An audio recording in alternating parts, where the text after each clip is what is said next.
one. Can they find more though? Toronto gonna try and move in, but Durantio is still around that Monkey King and is still doing a lot of damage. It's collapsed.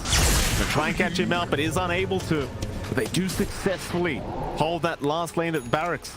And they do get the gem from the Dragon Knight, so a little bit of hope. They do have this gem. They have like at least a minute now to try and get lanes out, maybe deal with some wards with this gem. That was very well played by Collapse with the arena and later on the spear. Big plays here from Spirit.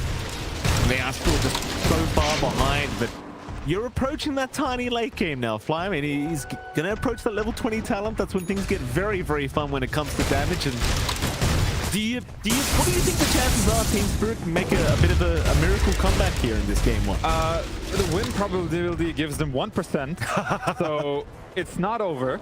So I'll give him 1%. I'll go with Dota 2 in this one. Excellent. thank you, Gavin. We always appreciate the probabilities coming out here. So 1%, I'd say that's fairly accurate right now, and there we go. You see that huge net worth difference between Durantio and Yatoro, and that may just go back to the fact that you pointed this out, he went for that blink timing very early on. Yeah, it was a very ambitious play, and I thought it was a really cool idea. It didn't work out.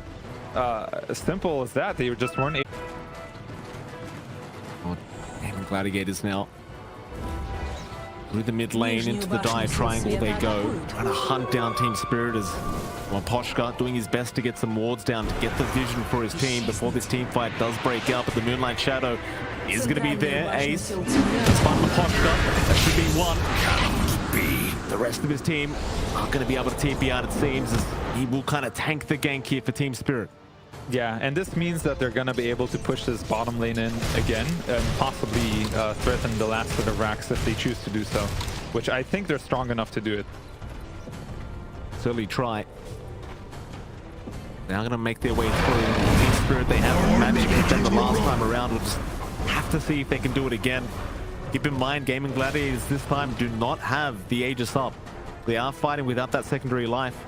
Yeah, they did buy a new gem for Ace, so he is walking with the gem around again, just trying to get any sort of vision advantage they can. But it is true that there is a bit of a risk for this Monkey King to hit high ground, because if he does get speared, you don't really have a good way of saving anyone on Gaming Gladiators.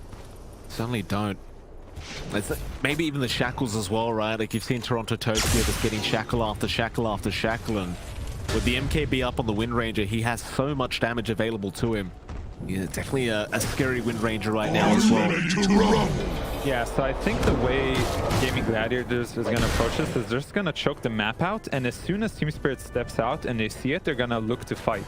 But I don't think they're going to want to just hit the tier 4s when everybody's alive. Great news, by the way, Fly. We did just see that the